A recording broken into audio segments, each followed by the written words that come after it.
Hello and welcome back to another episode of the Chicago White Sox March to October. We are exactly halfway through the season right now. We have 81 games played on the year. And I was going to do this some point in the last episode just because I had no idea how far into the episode we were at any point. But that episode ended up being long enough that I didn't have to include a little stat overview at the halfway point. Plus now I can do it a little bit more concisely. I don't have to ramble too much, but I do want to look at our stats here right at the halfway point because I feel like we haven't done too much of keeping up with individual player stats. But first of all, we are sitting at a record of 57-24, and I actually went back to look at where we were at this point last season. We're actually like the exact same. Last year, the simming stopped one game earlier, and we were 56-24. So remember, last year we ended up only a couple wins away from breaking the all-time single season wins record. So if we're right on that pace again this year that we were last year, we got that chance again to break that. It's the Rays in the East right now, which dang, that's actually really surprising because the Blue Jays, yeah, they're the third ranked team. And then in the West, it's the Astros back on top. The Rangers are hanging right in there. So are the Mariners. Over in the NL, wow, it's the Marlins. It is the Marlins division right now. 10 games up, the only team with a winning record. And dang, dude, the Braves, they're the second ranked team. They're the best team in the entire league besides us in terms of rating. So the two best teams besides us are both under 500. What is going on with them? The Brewers, they've tied the Cubs in the NL Central. Cubs have definitely slowed down a bit, and the Brewers are ranked 7. And then it's still the Padres setting the pace in the West, even though they're well, I don't know. I was gonna say they're falling back a little bit, but they're really not. And then in terms of individual stats,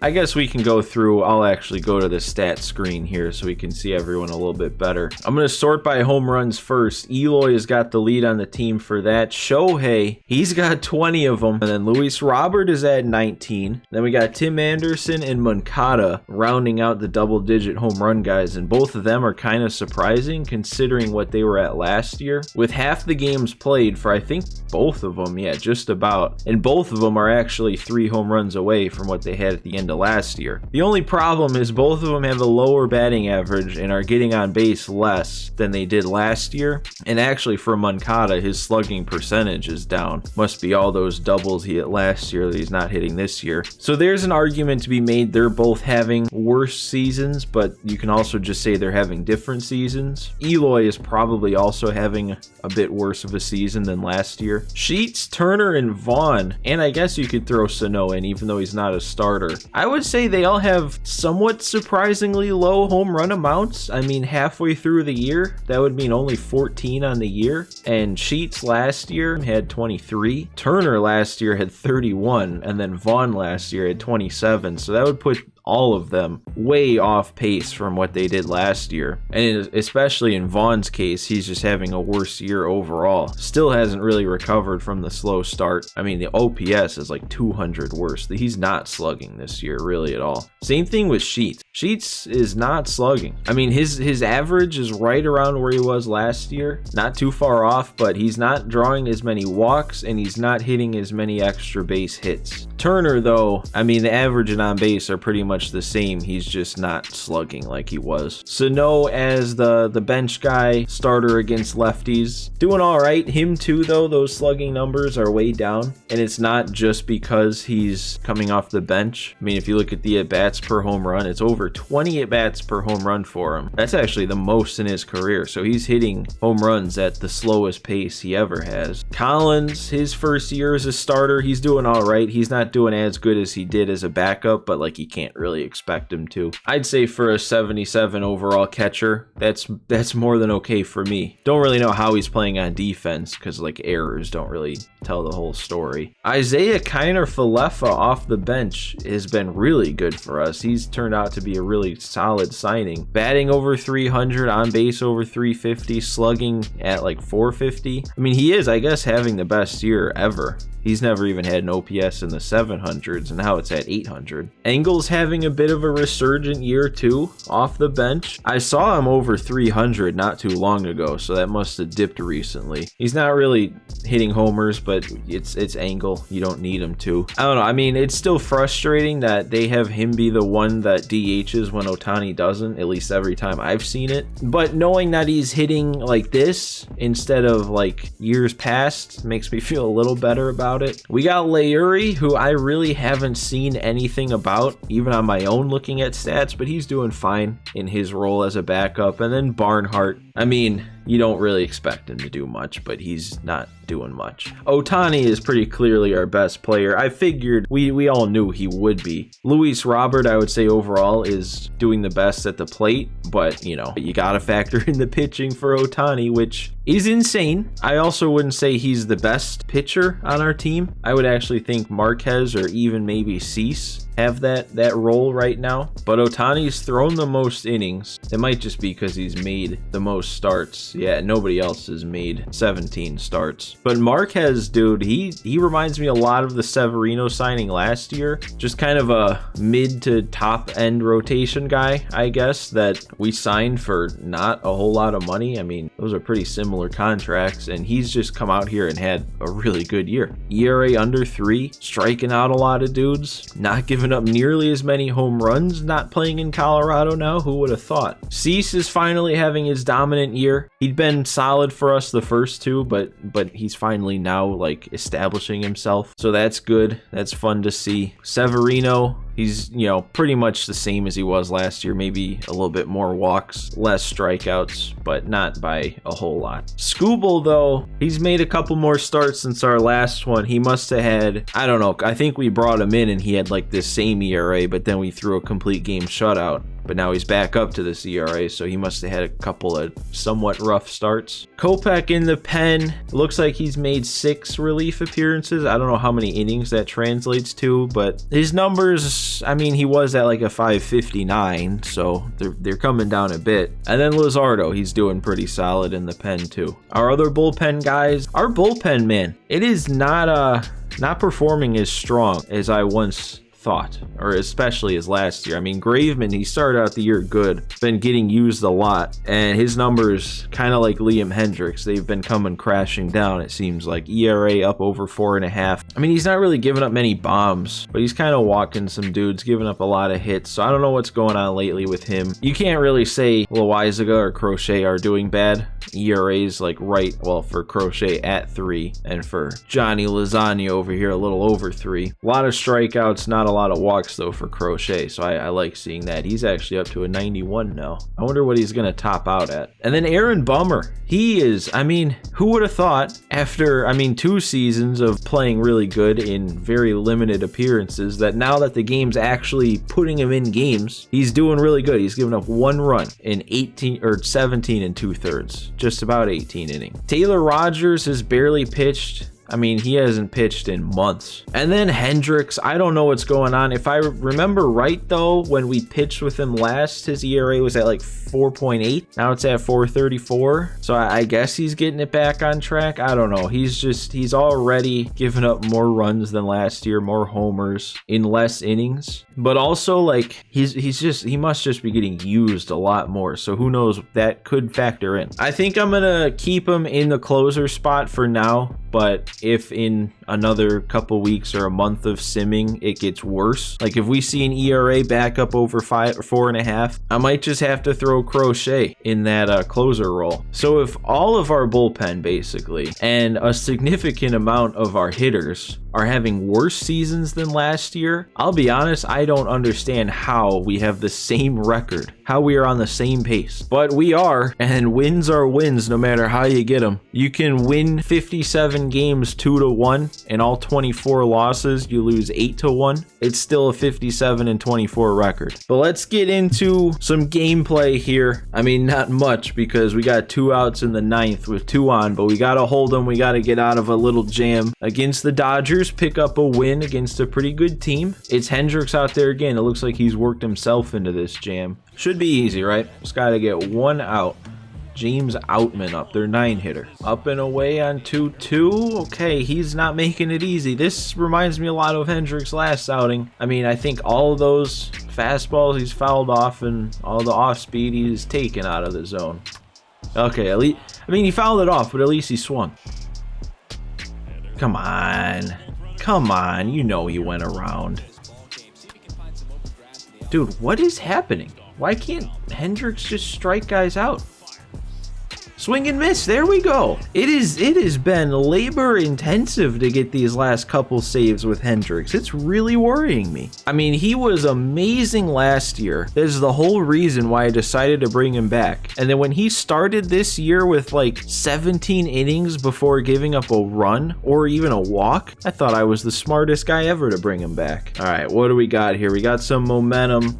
We're going to sweep Cleveland. That's good. They were, I mean, not even competition for us. What do we have here? I don't know, though. I think when this popped up, I got a little more excited than I should have been. This is not really, I mean, we are looking for a potential catcher, but I was thinking more along the lines of a prospect that maybe by next year or 2 years from now would replace Zach Collins. Collins has actually gone up. He's up to a 78 now. But yeah, Sean Murphy's not really that guy. He's better overall right now than Collins, but I don't want to give up Sheets even if he's having a worse year. I'm interested though, with this being what we got here, what do the other teams want to give up? What do the Reds have for us? Benintendi? I didn't even realize Benintendi's actually been on Cincinnati 2 years now. What about the Angels? Trout? No, Max Stassi. That's awful. All right, so none of these moves are gonna do anything for us. Continue without a trade, and what do we got? They want us to, I already said no to this, man. We still don't need him. We still don't need Dylan Bundy in the bigs. All right, we'll go ahead and decline this then too. So we'll leave him in the minors. Wait, this is, wait, why do they want us to have Dylan Bundy become so good all of a sudden? This is another fast track. I had no idea you could fast track the same player twice in the same season. Okay, well this changes a lot then. Hang on. Okay, let's just say again, I use him again in AAA. Throw another perfect game, because why not? He becomes an 81. Then they want me to call him up. Then what? He could get up to an 87? Is that then worth it? An 87 overall Dylan Bundy? I don't know, but I'll fast track Dylan Bundy again, because why not, really? We're on a 9-game winning streak right now. I bet now we're better than we were at this point last year. 30-4 in the division. Look at that. All right, well, again, I'm probably going to play this one like last time, where I really still don't think I'm going to bring Dylan Bundy up, so it's not like this fast track matters a ton, so I'm probably not going to show a ton of it, unless, you know, it's the 8th or 9th and we're again on track to throw a perfect game.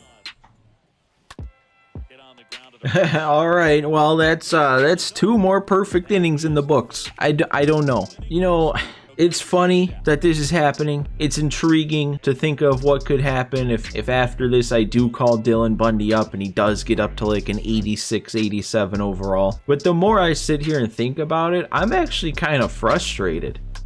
I'm kind of frustrated. Is that a hit? Finally, we gave up a hit with him in the minors? Okay, the simulation isn't broken. But anyway, what I was saying, the reason I'm frustrated is, what if this was Matthew Thompson?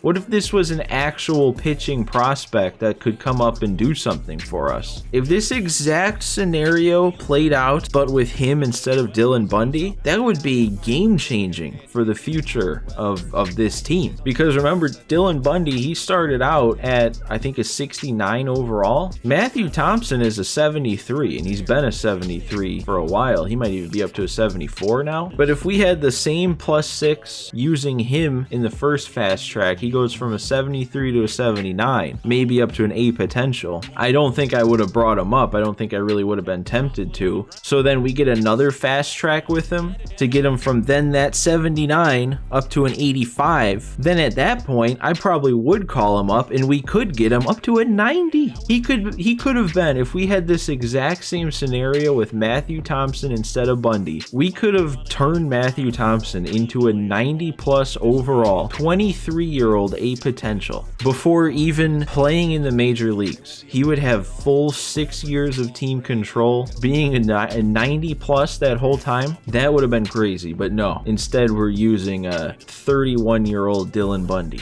All right, well, no hitter, no perfect game this time, but we're still in the 9th, on the verge of throwing a complete game shutout with Dylan Bundy. I cannot believe that I've thrown 18 innings now in this season of March to October with Dylan Bundy. There we go. That has to be the first run allowed. That was another really good throw, though. They're going to leave me in the game. I don't know. There's no way that this would prevent another huge attribute increase. Giving up 1 run when you've been overextended into the 9th. All right, well, that fly ball will probably end it. Another 9 full innings, another complete game with Dylan Bundy. I think I gave up 9 hits in that one, and I swear 6 of them were bloopers. I still don't know how I could get a perfect game in that other one if there's so many bloop hits in the minors. Look at him though. Bundy's 11-3 in AAA. That ERA is gotta be down like right at 2. He's gonna be, what, an 80, 81 now? Maybe even all the way up to an A potential. All right, well, he gets another 1+, which I don't know what that means, how you get 1+ twice. Does that mean he's at 2 pluses now? Does the new one just replace the old one? We're gonna keep winning at a major league level though. What is that, 12, 13 in a row? And for another time, they're asking me if I want to call up Bundy. He actually didn't crack 80 after that one. But we'll go ahead and decline that again, because no. Can we play a game at the majors? When was the last one we played in the MLB?